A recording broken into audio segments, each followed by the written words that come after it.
मैं प्रज्ञा सिंह कक्षा 7 की हिंदी अध्यापिका आज आप लोगों को हिंदी का प्रथम अध्याय चिड़िया और चुरगुन इस कविता के कवि का नाम हरिवंश राय बच्चन है।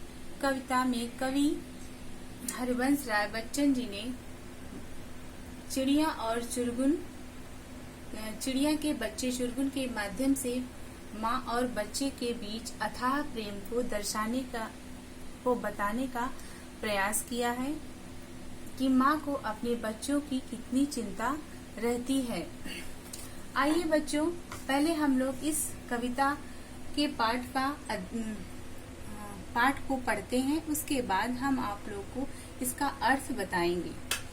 छोड़ घोंसला बाहर आया, देखी डालें देखे पात, और सुनी जो पत्ते हिलमिल, करते हैं आपस में बात।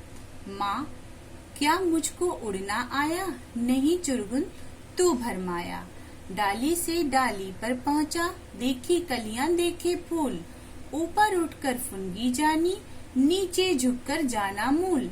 माँ क्या मुझको उड़ना आया, नहीं चुरगुन तू भरमाया। कच्चे पक्के फल पहचाने, खाए और गिराए काट, खाने गाने के सब साथी देख रहे हैं मेरी बाट। माँ क्या मुझको उड़ना आया, नहीं चुरगुन तू भरमाया। उस तरु से इस तरु पर आता, जाता हूँ धरती की ओर, दाना कोई कहीं पड़ा हो, चुन लेता हूँ ठोक ठिठोर। माँ क्या मुझको उड़ना आया, नहीं चुरगुन तू भरमाया। मैं नीले अज्ञात गगन की सुनता हूँ अनिवार्य पुकार, कोई अंदर से कहता है उड़ जा पर मार। माँ क्या मुझको उड़ना आया, आज सुफल है तेरे डैने, आज सुफल है तेरी काया।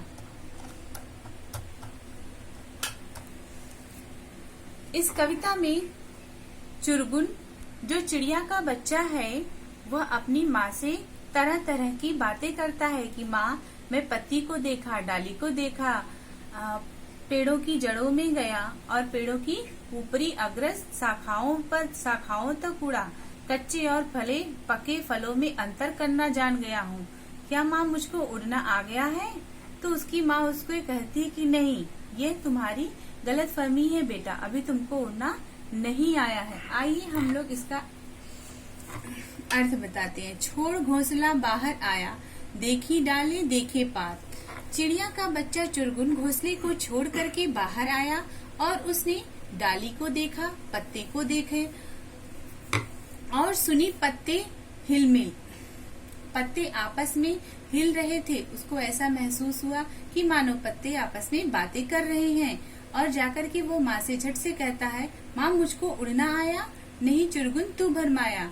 उसने माँ से कहा कि माँ पत्ते आपस में हिल रहे थे, मुझे ऐसे लगा कि पत्ते आपस में बातें कर रहे हैं, क्या माँ मुझको उड़ने आ गया? उसकी माँ उसको समझाती है, कहती है नहीं चुरगुन तू भरमाया, तू गलत फहमी में है, अभी तुझको उड़ना नहीं आया है। एक डाली से मैं दूसरे डाली पर पहुँचा, कलियों को देखा, फूलों को देखा, ऊपर उड़कर पेड़ की ऊपरी अग्रज शाखाओं तक उड़ा और नीचे झुक करके पेड़ के जड़ों को मैं देखा। माँ क्या मुझको उड़ना आ गया? फिर उसकी माँ उसको समझाती है, नहीं चुरगुन तू भरमाया, तू अभी गलतफहमी में है, भ्रम में है, अभी तुझको उड़ना नहीं आया है। चुरगुन फिर अपनी माँ से कहता, कच्चे पक्के फल पहचान। माँ मैं कच्चे और पके फलों में अंतर करना जान गया हूँ, मैं उनको कच्चे फलों को काट के गिराया और पके फलों को खाया, अपने साथी के साथ गाए और सब मेरी बाट देखते हैं, सब मेरे आने का इंतजार करते हैं। माँ क्या मुझको उड़ना आ गया है? तो उसकी माँ उसको फिर समझाती है, नहीं चुरगुन तू भरमाया। इस तरह से उस तरह पर आता, माँ मैं एक पेड़ से दूसरे पेड़ पर उड़ता हूँ और धरती की ओर उड़ के चला जाता हूँ, कहीं कोई दाना पड़ा हो तो उसको चुन लेता हूँ।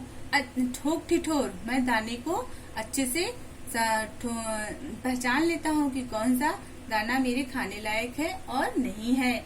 माँ मुझको उड़ना आया, नहीं चुरगुन, तू भरमाया। पुनः उसको माँ समझाती है कि नहीं चुरगुन, अभी तो गलत फहमी में है, अभी तुझको उड़ना नहीं आया है।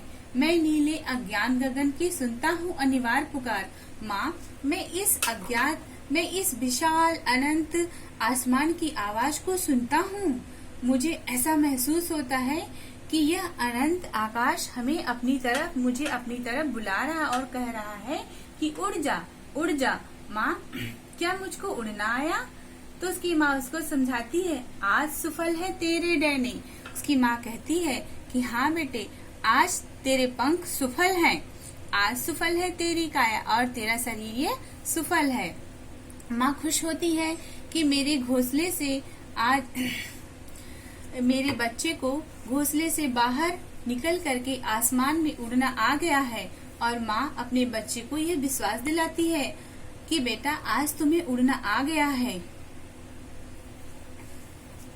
इस अध्याय से संबंधित जो भी अभ्यास कार्य हैं बच्चों, और इस अभ्यास का सब अर्थ मैं आप लोगों को पीडीएफ फाइल में लिखित रूप से प्रस्तुत दूंगी और इसका जो भी अभ्यास कार्य है मैं आप लोगों को दे दूंगी।